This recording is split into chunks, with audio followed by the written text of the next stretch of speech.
بسم اللہ الرحمن الرحیم۔ سامعین کرام، آپ سن رہے ہیں عمران سیریز کا اردو ناول ہاٹ لائن، جس کے مصنف ہیں ارشاد الاثر جعفری، اور یہ اس سلسلے کی قسط نمبر 10 ہے۔ مجھے امید ہے آپ کو میری یہ کاوش پسند آ رہی ہوگی۔ آپ نے اگر ابھی تک میرا چینل کہانی گھر سبسکرائب نہیں کیا تو ابھی میرا چینل سبسکرائب کر کے بیل نوٹیفیکیشن آن کر لیجئے تاکہ آنے والی ہر نئی کہانی کی اطلاع بر وقت آپ تک پہنچ سکے۔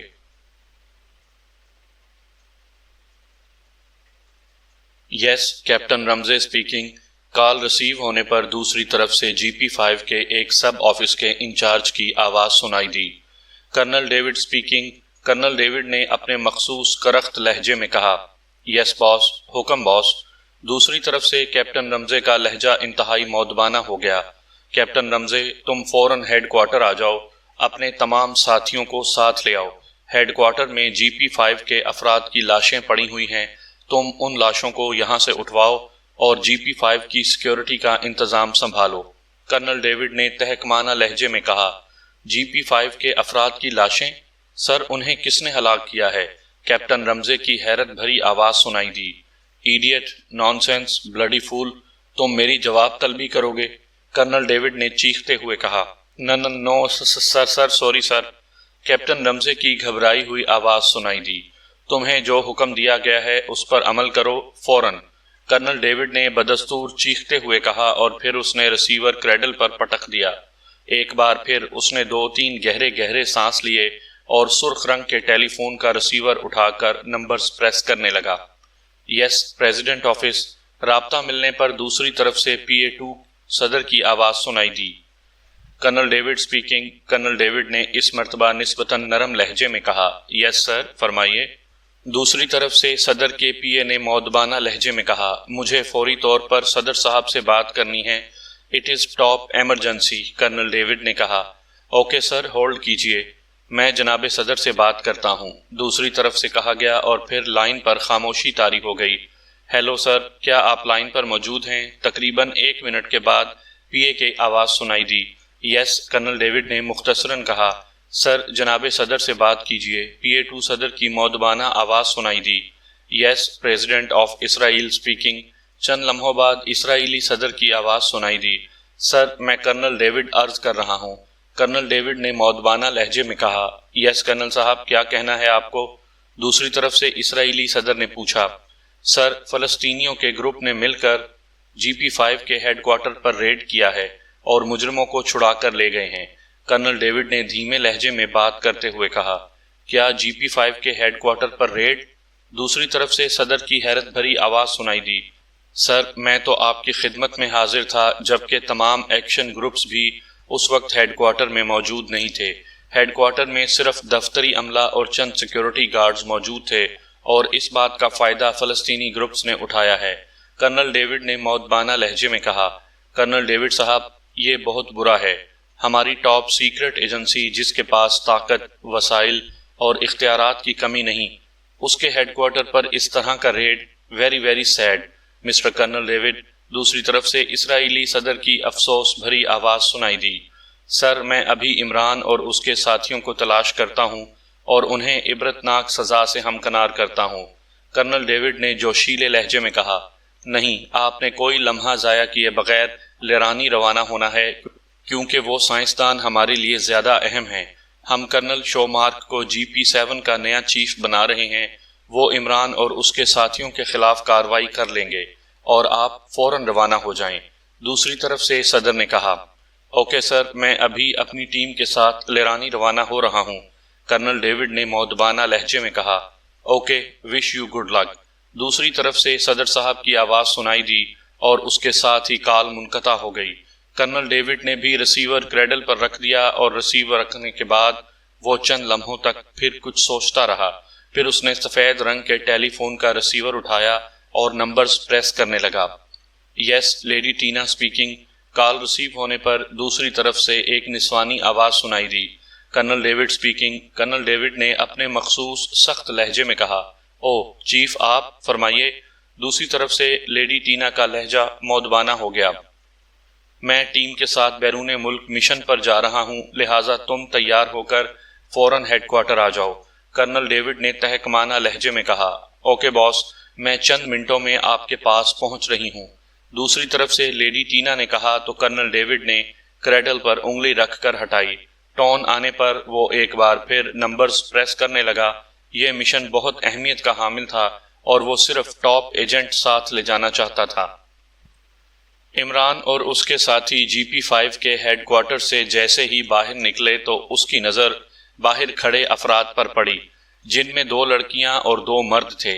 ایک مرد کے قد و قامت اور انداز سے عمران نے پہچان لیا کہ وہ کرنل فریدی تھا۔ اسی طرح 2 لڑکیوں میں سے روشی کو بھی عمران نے پہچان لیا۔ پھر اس سے پہلے کہ وہ ایک دوسرے کی طرف بڑھتے، وہاں ایک اور گروپ بھی آ گیا۔ عمران اور کرنل فریدی اس گروپ کو دیکھ کر چونکے، کیونکہ اس گروپ میں انہوں نے میجر پرمود کو پہچان لیا تھا۔ یہاں سر عام سب کا سلام دعا کرنا ٹھیک نہیں ہے۔ اس طرف سائیڈ گلی میں ایک کولڈ سٹوریج ہے، سب ایک ایک 2 کی صورت میں وہاں پہنچ جائے۔ میجر پرمود نے ان کے قریب سے گزرتے ہوئے کہا۔ عمران اور کرنل فریدی نے ایک دوسرے کو پہچان تو لیا تھا، لیکن وہ ایک دوسرے کی طرف بڑھے نہیں تھے، اور چونکہ میجر پرمود نے ٹھیک کہا تھا، لہٰذا وہ اجنبیوں کی طرح ایک دوسرے سے دور ہوتے چلے گئے۔ تقریباً 5 منٹ بعد وہ سب کولڈ سٹوریج میں پہنچ چکے تھے۔ عمران نے جوزف اور جوانا کو نگرانی پر مامور کر دیا۔ کرنل صاحب، لگتا ہے کہ آپ ابھی تک سائنسدانوں کو ٹریس کرنے میں ناکام رہے ہیں، عمران نے مسکراتے ہوئے کہا۔ اس وقت تک تو تمہیں بھی معلوم نہیں ہے، البتہ چند لمحوں بعد کی بات اور ہے، کرنل فریدی نے بھی مسکراتے ہوئے کہا۔ چند لمحوں بعد عمران صاحب کو معلوم ہو جائے گا، لیڈی بلیک نے حیرت بھرے لہجے میں کہا۔ کرنل فریدی کی بات سن کر سب کو حیرت ہوئی تھی۔ ہاں، ایکریمیا سے مس روشی کوئی خاص اطلاع لے کر آئی ہیں، کرنل فریدی نے کہا۔ سر، مجھے تو معلوم ہوا ہے کہ عمران اور میرے دیگر ساتھی اسرائیل میں ہیں، تو میں بھی یہاں آ گئی، روشی نے کہا۔ اگر آپ مجھ سے معلومات چھپانا چاہیں تو اور بات ہے، کرنل فریدی نے دوبارہ مسکراتے ہوئے کہا۔ روشی، کرنل صاحب میرے پیر و مرشد ہیں، اور مرشد صاحب کو کم از کم چہرہ پڑھنے کے فن سے تو آگاہ ہونا چاہیے، عمران نے مسکراتے ہوئے کہا تو روشی کے چہرے پر بھی مسکراہٹ آ گئی، اور اس کے بعد اس نے تفصیل بھی بتا دی۔ عمران اور پرمود، تم دونوں کو میرا مشورہ ہے کہ تم واپس چلے جاؤ۔ میں سائنسدانوں کو ٹریس کروں گا، اس کے بعد یہ سب معزز سائنسدان کافرستان میں ہی سلور پروجیکٹ مکمل کریں گے۔ اس کے بعد میں ان سائنسدانوں کو بحفاظت ان کے ملک پہنچا دوں گا، کرنل فریدی نے سنجیدہ لہجے میں کہا۔ کرنل فریدی کی بات سن کر عمران اور میجر پرمود تو پرسکون بیٹھے رہے، جبکہ دیگر افراد نے چونک کر اور حیرت بھری نظروں سے کرنل فریدی کی طرف دیکھا، جس کے چہرے پر پتھروں جیسی سختی دکھائی دیتی تھی۔ یہ آپ کیا کہہ رہے ہیں کرنل صاحب؟ اگر میں آپ کو یہ نہ بتاتی کہ سائنسدان افریقہ کے ملک لیرانی میں ہیں، تو پھر آپ کیسے ان کو تلاش میں افریقہ جاتے؟ روشی نے حیرت بھرے لہجے میں کہا۔ مس روشنی، ان سائنسدانوں کے بارے میں ایک نہ ایک دن تو معلوم ہونا ہی تھا۔ آپ کی زبانی نہ صحیح کسی اور کے ذریعے سے معلوم ہو جاتا تو یہ اتنی بڑی بات نہیں ہے کہ اسے مد نظر رکھ کر میں کافرستان کے مفاد کو نظر انداز کر دوں، کرنل فریدی نے کہا۔ کافرستان نے یہ پروجیکٹ مکمل کر کے مسلمانوں کے خلاف استعمال کرنا ہے، لیڈی بلیک نے کہا۔ تمثیلہ بھابھی، لگتا ہے آپ کو اس پروجیکٹ کے بارے میں تفصیلات معلوم ہی نہیں ہیں۔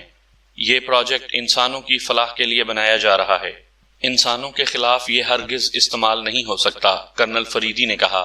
اگر ہم سب مل کر اس سلور مشن پر کام کریں تو زیادہ بہتر رہے گا، کیونکہ یہ ہمارے سائنسدانوں کا بھی مسئلہ ہے، لیڈی بلیک نے کرنل فریدی سے کہا اور میجر پرمود کی طرف دیکھا جو نہایت سنجیدہ دکھائی دے رہے تھے۔ نہیں، پہلے یہ پروجیکٹ اسرائیل کا تھا، لیکن اسرائیل نے اس میں گڑبڑ کر کے سب کے اعتماد کو نقصان پہنچایا ہے۔ اب کافرستان اس پروجیکٹ کو مکمل کرے گا، یہ کافرستان کے بہترین مفاد میں ہے، کرنل فریدی نے کہا۔ اسرائیل نے تو اس پروجیکٹ میں گڑبڑ نہیں کی، سائنسدانوں کا اغوا ہو کر افریقہ پہنچ جانا یہ ظاہر کرتا ہے کہ یہ کسی اور پارٹی کا کام ہے، وائٹ شارک نے گفتگو میں حصہ لیتے ہوئے کہا۔ اس میں اسرائیل کا ہاتھ بھی ہو سکتا ہے، بہرحال اس بات کا فیصلہ تو بعد میں ہوگا، فی الحال تو آپ لوگوں نے میری بات پر عمل کرنا ہے کہ آپ دونوں پارٹیوں نے واپس جانا ہے، کرنل فریدی نے کہا۔ کرنل صاحب، یہی ہدایت میں آپ کو دے رہا ہوں کہ آپ کافرستان واپس چلے جائیں، ہم سائنسدانوں کو واپس بھی لائیں گے اور بلغاریہ اس پروجیکٹ کو مکمل بھی کرے گا، میجر پرمود نے کہا۔ بلغاریہ کے پاس ایسی لیبارٹری موجود نہیں ہے کہ وہ اس پروجیکٹ پر کام کر سکے۔ کرنل فریدی نے کہا، یہ آپ کا خام خیال ہے کہ سائنس ترقی پر صرف آپ ہی کا حق ہے۔ بلغاریہ اب سائنس کی ترقی میں بہت آگے نکل چکا ہے۔ میجر پرمود نے طنزیہ لہجے میں کہا، سوچ لو میجر پرمود، اگر کہیں ہمارا ٹکراؤ ہو گیا تو میں نے کافرستان کے مفاد کو پیش نظر رکھنا ہے۔ ایسا نہ ہو کہ سیکرٹ فیلڈ ایک اچھے ایجنٹ سے محروم ہو جائے۔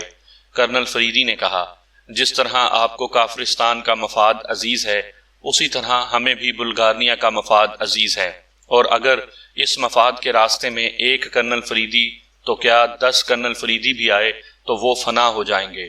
میجر پرمود نے کرخت لہجے میں کہا۔ میجر پرمود کی بات سنتے ہی کرنل فریدی کے ساتھیوں کے چہرے غصے سے سرخ ہو گئے اور ان سب کے ہاتھ فوراً ہی اپنی جیبوں میں چلے گئے، لیکن کرنل فریدی نے ہاتھ کا اشارہ کر کے انہیں منع کیا۔ میجر پرمود کے ساتھی بھی غصے میں تھے۔ کرنل فریدی کے ساتھیوں کو جیبوں میں ہاتھ ڈالتے دیکھ کر ان کے ہاتھ بھی اپنی اپنی جیبوں میں چلے گئے، لیکن انہیں میجر پرمود نے منع کیا۔ ماحول میں تناؤ پیدا ہو گیا تھا۔ چند لمحے پہلے جو دوست دکھائی دے رہے تھے، اب لگ رہا تھا کہ وہ ایک دوسرے کے سب سے بڑے دشمن ہیں۔ عمران، تمہارا کیا پروگرام ہے؟ کرنل فریدی نے اس مرتبہ عمران کی طرف دیکھتے ہوئے کہا۔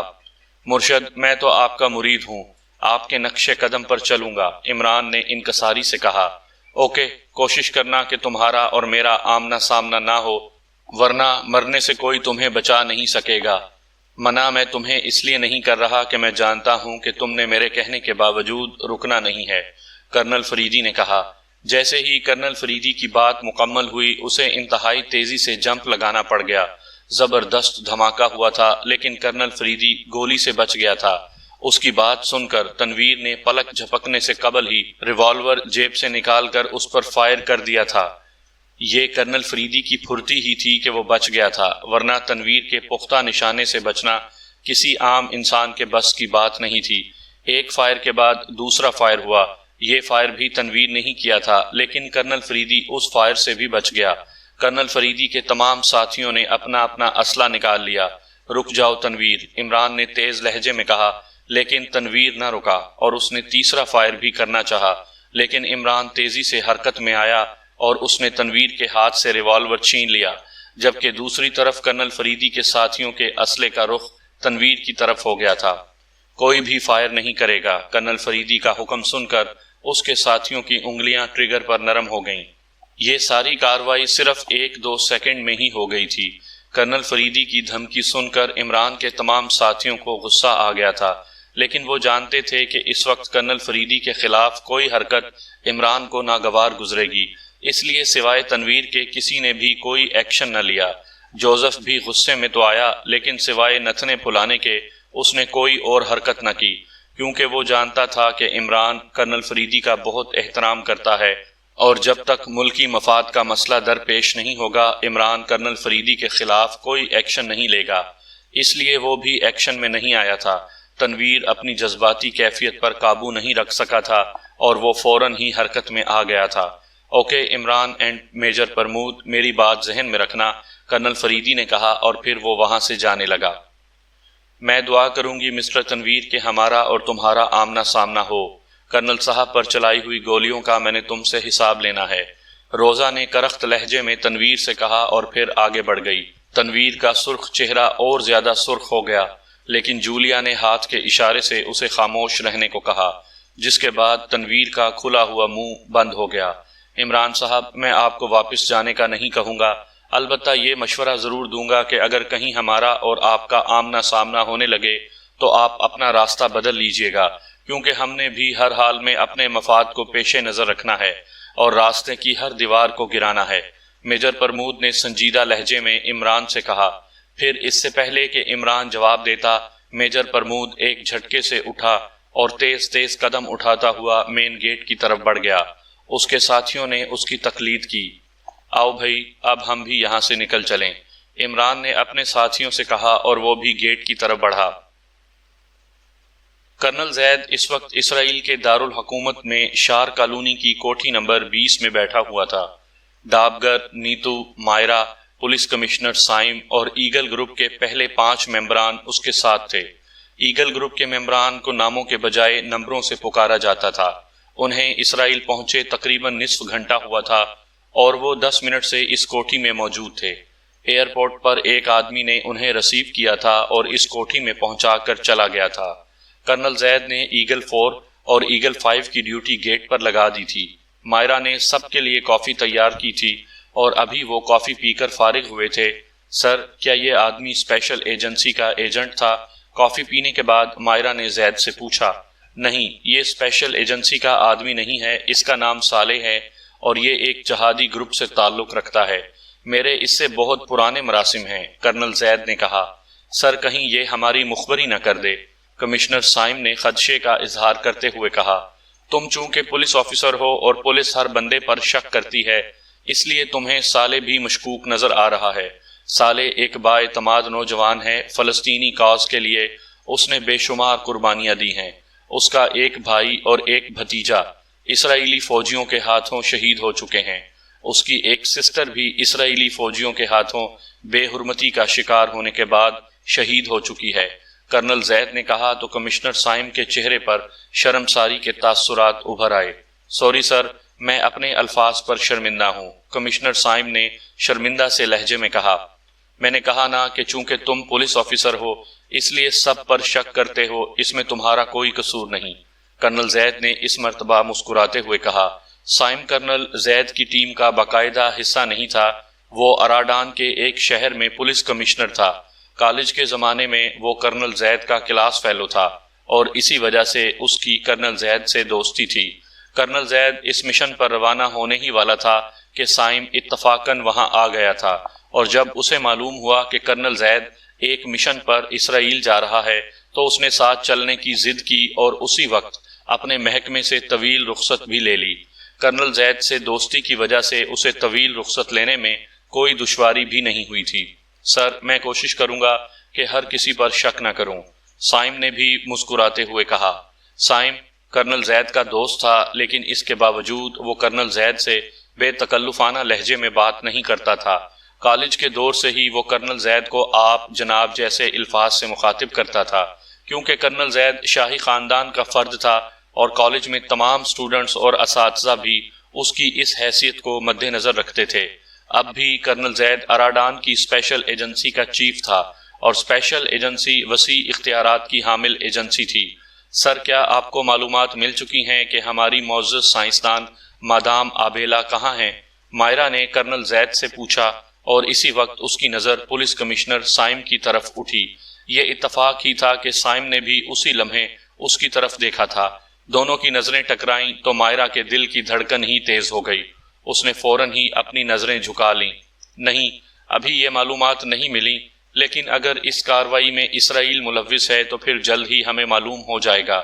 جہادی گروپس کا ایک وسیع نیٹ ورک یہاں موجود ہے جو اسرائیلی حکومت کے راز حاصل کرتا رہتا ہے، کرنل زید نے اس کی طرف دیکھتے ہوئے کہا، لیکن اس کی تو نظریں ہی جھکی ہوئی تھیں۔ جی سر جی، مائرہ نے جھکی نظروں کے ساتھ اور گھبرائے ہوئے لہجے میں کہا۔ مائرہ، تمہاری طبیعت تو ٹھیک ہے نا؟ اس کے بولنے کے انداز کو دیکھ کر کرنل زید نے پوچھا۔ ڈابگر نے بھی چونک کر مائرہ کی طرف دیکھا، کیونکہ مائرہ اس کی بھتیجی تھی اور اسے سیکرٹ فیلڈ کے لیے بھی تیار اسی نے کیا تھا۔ خود ہی ٹریننگ دی تھی اور ایکریمیا سے مختلف اداروں سے طویل اور کٹھن ٹریننگ دلوائی تھی۔ مائرہ اب اسپیشل ایجنسی کی اہم اور ٹاپ ایجنٹ تھی۔ سر، میں ٹھیک ہوں، بالکل ٹھیک ہوں، بس ایک خیال میرے ذہن کو پریشان کر گیا تھا، مائرہ نے کہا۔ کیا خیال آ گیا تھا تمہارے ذہن میں؟ کرنل زید نے پوچھا۔ سر، میں بتانا نہیں چاہتی اور آپ کے سامنے جھوٹ بھی نہیں بولنا چاہتی۔ آپ بتائیں میں کیا کروں؟ مائرہ نے کہا۔ مجھے خوشی ہوئی ہے کہ تم جھوٹ بولنے سے پرہیز کر رہی ہو۔ اوکے، تم مت بتاؤ، کرنل زید نے مسکراتے ہوئے کہا۔ سر، آپ صالح کی واپسی کا انتظار کر رہے ہیں، سائم نے موضوع بدلتے ہوئے کہا۔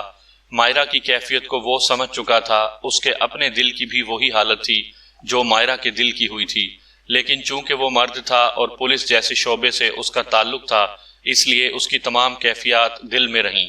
جی ہاں، صالح اب اسی مقصد کے لیے گیا ہوا ہے، کرنل زید نے اثبات میں سر ہلاتے ہوئے کہا۔ اسی طرح باتیں کرتے ہوئے انہیں مزید آدھا گھنٹہ گزر گیا اور پھر کمرے کا دروازہ کھلا اور صالح کمرے میں داخل ہوا۔ جی صالح صاحب، کوئی معلومات ملی؟ وہ ایک صوفے پر بیٹھ چکا تو کرنل زید نے اس سے پوچھا، سر بہت ہی اہم معلومات ملی ہیں۔ صالح نے کہا تو سب نے سوالیہ انداز میں اس کی طرف دیکھا۔ سر حتمی اطلاع تو یہ ہے کہ عالم اسلام کے عظیم فرزند علی عمران اپنے ساتھیوں سمیت اسرائیل میں موجود ہیں۔ ان کے علاوہ کافرستان کے کرنل فریدی بھی اپنے ساتھیوں کے ساتھ یہاں آئے ہوئے ہیں۔ GP7 کا سربراہ کرنل شمون اپنے بہت سے ساتھیوں کے ساتھ مارا جا چکا ہے اور یہ کارنامہ بھی غالباً عمران صاحب اور ان کے ساتھیوں کا ہے۔ عمران صاحب اور ان کے ساتھیوں کو GP5 کے سربراہ کرنل ڈیوڈ نے گرفتار کر لیا تھا، لیکن وہ لوگ GP5 کے ہیڈ کوارٹر میں موجود تمام افراد کا خاتمہ کر کے وہاں سے فرار ہونے میں کامیاب ہو گئے۔ صالح نے طویل گفتگو کرتے ہوئے کہا، کیا کرنل ڈیوڈ بھی مارا جا چکا ہے؟ کرنل زید نے جوشیلے لہجے میں پوچھا۔ نو سر، یہ اس کی خوش قسمتی ہے کہ جب عمران صاحب اور ان کے ساتھیوں نے یہ کارروائی کی اس وقت کرنل ڈیوڈ اسرائیلی صدر سے ایک اہم میٹنگ میں مصروف تھا۔ صالح نے جواب دیتے ہوئے کہا، اور یہ میٹنگ اس سلور پروجیکٹ کے بارے میں تھی؟ کرنل زید نے سوالیہ انداز میں کہا، یس سر، ہم نے اس میٹنگ کی تفصیل حاصل کی ہے۔ اسرائیلی صدر کو ایکریمیا کی ایک سیکرٹ ایجنسی نے خبر دی ہے کہ سلور لیبارٹری سے اغوا ہونے والے سائنسدان افریقہ کے ایک ملک لیرانی میں موجود ہیں۔ صالح نے کہا تو کرنل زید اور اس کے ساتھی چونک پڑے۔ اس کا مطلب ہے کہ سائنسدانوں کے اغوا میں اسرائیل کا ہاتھ نہیں ہے، سائم نے کہا۔ اسرائیل کی یہ ایک چال بھی ہو سکتی ہے کیونکہ اسرائیلی صدر نے کرنل ڈیوڈ کو حکم دیا ہے کہ وہ فوری طور پر افریقہ روانہ ہو جائے اور ہر حال میں ان سائنسدانوں کو بازیاب کرے اور واپس اسرائیل لے آئے، اور اس سلسلے میں اگر کوئی رکاوٹ پیش آئے تو ہر صورت میں اس رکاوٹ کو دور کر دیا جائے، کیونکہ اسرائیل ہر حال میں یہ پروجیکٹ مکمل کرنا چاہتا ہے۔ صالح نے مؤدبانہ لہجے میں کہا تو کرنل زید سوچ میں ڈوب گیا۔ یہ کسی اور گروپ کی کارروائی ہو سکتی ہے۔ مزید کیا معلوم ہوا ہے؟ سائنسدان لیرانی میں کس جگہ موجود ہیں؟ چند لمحوں تک سوچتے رہنے کے بعد کرنل زید نے صالح سے پوچھا، سر مزید معلومات نہیں مل سکیں۔ صالح نے انکار کی صورت میں سر ہلاتے ہوئے کہا، نو پرابلم، ہم لیرانی جا کر مزید معلومات حاصل کر لیں گے۔ آپ یہ بتائیں کہ کرنل ڈیوڈ افریقہ کے لیے روانہ ہو گیا ہے؟ کرنل زید نے کہا، یس سر، کرنل ڈیوڈ اپنے ساتھیوں کے ساتھ افریقہ روانہ ہو چکا ہے۔ صالح نے کہا، عمران صاحب اور کرنل فریدی، ان کے بارے میں کوئی خبر ہے؟ وہ اسرائیل میں موجود ہیں یا غائب ہو چکے ہیں؟ کرنل زید نے پوچھا۔ نو سر، ان کے بارے میں تازہ ترین کوئی اطلاع نہیں ہے۔ GP7 کا نیا چیف انہیں تلاش کر رہا ہے، صالح نے کہا۔ سائم، ہمیں فوری طور پر افریقہ پہنچنا ہے۔ جس طرح اسرائیلی حکومت کو اطلاع مل چکی ہے کہ سائنسدان افریقہ میں موجود ہیں، اس طرح عمران صاحب اور دیگر گروپس کو بھی اطلاع مل گئی ہوگی۔ ہم نے کرنل ڈیوڈ اور دیگر گروپ سے پہلے ان سائنسدانوں تک پہنچنا ہے۔ کرنل زید نے سائم کی طرف دیکھتے ہوئے کہا، اوکے سر، ہم بالکل تیار ہیں، سائم نے مؤدبانہ لہجے میں کہا۔ سر، افریقہ میں آپ نے کرنل ڈیوڈ سے ہوشیار رہنا ہے، وہ نہیں چاہے گا کہ اس کے علاوہ اور سائنسدانوں تک کوئی اور پہنچے، صالح نے کہا۔ ہم بھی نہیں چاہیں گے کہ کرنل ڈیوڈ ہم سے پہلے سائنسدانوں تک پہنچ جائے، کرنل زید نے مسکراتے ہوئے کہا۔ سر، میں آپ کے لیے ٹکٹوں کا انتظام کروں؟ صالح نے کرنل زید سے پوچھا۔ جی ہاں، آپ ہمارے لیے ٹکٹوں کا بندوبست کر دیں، کرنل زید نے کہا۔ اوکے سر، میں کچھ ہی دیر میں حاضر ہوتا ہوں، صالح نے کہا، اور پھر وہ اٹھ کر کمرے سے باہر نکل گیا۔ سر، کیا ہم نے کرنل ڈیوڈ سے پہلے سائنسدانوں تک پہنچنا ہے؟ سائم نے کرنل زید کو غور سے دیکھتے ہوئے کہا۔ نہیں، ہم نے سب سے پہلے سائنسدانوں تک پہنچنا ہے، اور اگر ہم سے پہلے کوئی اور ان تک جا پہنچا تو ہم نے ان سے سائنسدانوں کو حاصل کرنا ہے، اس کے لیے چاہے ہمیں کچھ بھی کیوں نہ کرنا پڑے، کرنل زید نے کہا۔ سر، اگر ہمارے راستے میں عمران صاحب آ گئے تو پھر؟ مائرہ نے تشویش بھرے لہجے میں کہا۔ کرنل فریدی اور عمران صاحب کا نام میں نے صالح کے سامنے اس لیے نہیں لیا کہ فلسطین کے تمام جہادی گروپس عمران صاحب سے گہری عقیدت رکھتے ہیں۔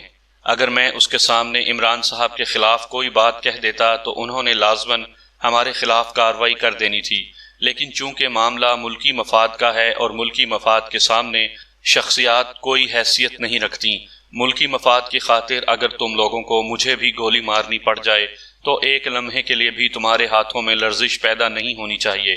اسی طرح ملکی مفاد کی خاطر اگر مجھے تم میں سے کسی کو گولی مارنی پڑی تو میں ایک لمحے کی تاخیر بھی نہیں کروں گا۔ اراڈان کی بہتری کے لیے اگر میں اپنی جان، تمہاری جان، اپنی منگیتر، کزن اور محبت ڈاکٹر آبیلا کی جان قربان کر سکتا ہوں تو وہاں عمران صاحب کی کیا حیثیت رہ جاتی ہے؟ کرنل زید نے جذباتی اور کافی طویل گفتگو کرتے ہوئے کہا۔ سر، آپ ٹھیک کہہ رہے ہیں، لیکن کیا ہمارے پاس ایسی لیبارٹری ہے کہ ہم اس پروجیکٹ پر کام کر سکیں؟ مائرا نے کہا۔ شاہ معظم نے فرمایا ہے کہ وہ تمام وسائل لیبارٹری قائم کرنے میں خرچ کر دیں گے، اور اگر ہماری عوام کو 1 مہینہ بھی بھوکا رہنا پڑا تو ہماری عوام بھوکی رہے گی، لیکن پروجیکٹ اب ہم بنائیں گے، کرنل زید نے کہا۔ انشاءاللہ سر، ایسا ہی ہوگا، یہ پروجیکٹ ہم ہی بنائیں گے۔ مائرا، آپ کو عمران سے کچھ زیادہ ہی ہمدردی ہو رہی ہے، سائم نے پہلے کرنل زید سے اور پھر مائرا سے کہا۔ مائرا سے بات کرتے ہوئے اس کی لہجے میں طنز بھی آ گیا تھا، جسے مائرا نے بری طرح محسوس کیا۔ سائم صاحب، آپ علی عمران صاحب کے بارے میں کچھ نہیں جانتے۔ آپ نے سنا ہوگا کہ صالح نے انہیں عالم اسلام کا عظیم فرزند قرار دیا ہے، اور یہ مبالغہ آرائی نہیں ہے۔ بے شک عمران صاحب عالم اسلام کے لیے اللہ تعالیٰ کا ایک تحفہ ہیں۔ اسرائیل، ایکریمیا، کافرستان، روسیہ وغیرہ یہ نام سنتے ہی تھر تھر کانپنے لگتے ہیں۔ اخلاص، ہمدردی اور مسلم دنیا سے محبت کا سمندر ان کے اندر مرجزن ہے، اور ان کے اندر کی صلاحیتیں کس قدر ہیں یہ میں نہیں بلکہ کرنل صاحب بہتر طور پر بتا سکتے ہیں، کیونکہ یہ عمران صاحب کو مجھ سے زیادہ جانتے ہیں۔ مائرا نے عقیدت بھرے لہجے میں کہا تو سائم نے کرنل زید کی طرف دیکھا۔ میں نے ابھی کہا تھا کہ فلسطین کے تمام جہادی گروپس عمران صاحب سے گہری عقیدت رکھتے ہیں، اور وہ عمران صاحب کی خاطر ہمارے خلاف کارروائی بھی کر سکتے ہیں، کیونکہ عمران صاحب میں بہت سی خصوصیات ہیں جس کی وجہ سے وہ اتنے مقبول ہیں۔ میں بھی دلی طور پر ان سے عقیدت رکھتا ہوں، ان سے محبت کرتا ہوں، لیکن بات وہی ہے کہ جہاں میرے ملک کا مفاد ہوگا میں وہاں صرف عمران صاحب کو ہی نہیں بلکہ اپنے سگے باپ کو بھی قربان کر دوں گا، کرنل زید نے کہا۔ مدام مائرا، کیا آپ بھی عمران صاحب سے اتنی ہی محبت کرتی ہیں؟ سائم نے کہا۔ جس طرح ایک بہن اپنے بھائی سے محبت کرتی ہے، اسی طرح میں بھی عمران صاحب سے محبت کرتی ہوں، لیکن کرنل صاحب کی طرح میں بھی محب وطن ہوں۔ ملکی مفاد کی خاطر اگر مجھے عمران صاحب کو گولی مارنی پڑی تو میرے ہاتھوں میں لرزش نہیں آئے گی، اور نہ ہی ایک لمحے کی تاخیر ہوگی۔ یہ الگ بات ہے کہ بعد میں کئی دنوں تک میں روتی رہوں گی، مائرا نے کہا۔ مائرا کے جواب سے سائم کے دل کو تسلی مل گئی، ورنہ تو اس کے دل میں یہ خیال آ گیا تھا کہ مائرا عمران سے محبت کرتی ہے۔ اس خیال سے وہ دکھی اور پریشان ہو گیا تھا، کیونکہ اس کے دل میں کچھ دیر پہلے ہی مائرا کے لیے محبت کی شمع روشن ہوئی تھی، اور وہ اپنے دل میں اس کی تڑپ سی محسوس کرنے لگا تھا۔ اس نے مائرا کی طرف دیکھا جو اس کی طرف متوجہ تھی۔ دونوں کی نظریں ایک بار پھر ملیں تو مائرا نے فوراً ہی نظریں جھکا لیں۔ اس بار کرنل زید بھی ان کی طرف دیکھ رہا تھا۔ دونوں کی آنکھوں میں جلتے ہوئے محبت کے دیپ کی روشنی کو اس نے محسوس کر لیا۔ اس کے ہونٹوں پر دبی دبی مسکراہٹ آ گئی، اور پھر اس نے ڈابگر کی طرف دیکھا۔ ڈابگر بھی تجربے کار اور جہاں دیدہ انسان تھا۔ اب اس نے بھی اپنی بھتیجی اور سائم کی دلی کیفیت کا اندازہ ان کے چہروں سے لگا لیا تھا۔ اس نے بھی کرنل زید کو دیکھا اور آہستگی سے اثبات کے انداز میں اپنے سر کو ہلا دیا۔ یہ ایک وسیع و عریض اور کشادہ کمرہ تھا۔ کمرے کے وسط میں ایک ٹیبل رکھی ہوئی تھی۔ ٹیبل کی صرف ایک سائیڈ پر 4 کرسیاں رکھی ہوئی تھیں۔ ان کرسیوں کے سامنے ٹیبل کی دوسری طرف دیوار کے قریب ایک اور آفس ٹیبل رکھی ہوئی تھی، اور اس ٹیبل کی دوسری طرف ریوالونگ چیئر بھی موجود تھی۔